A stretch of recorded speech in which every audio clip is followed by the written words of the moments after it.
Ban against ganja పాటుగా మనం మొత్తం అనకాపల్లి డిస్ట్రిక్ట్లో కూడా గాంజా మీద నిఘా పెంచడం జరిగింది.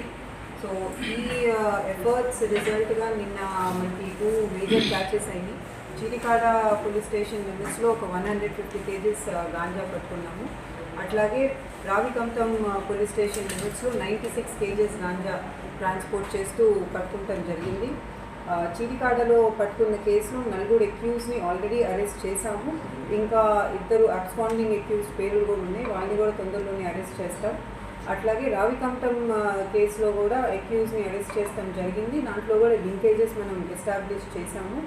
ఈ చీరికాడ కేసులో అక్యూజ్ అందరూ కూడా ఏఎస్ఆర్ డిస్టిక్కి సంబంధించిన వాళ్ళు, 3 పాడేరు మండలం నుంచి ఉన్నారు, ఒకళ్ళేమో హుకుంపేట మండలం వాళ్ళు.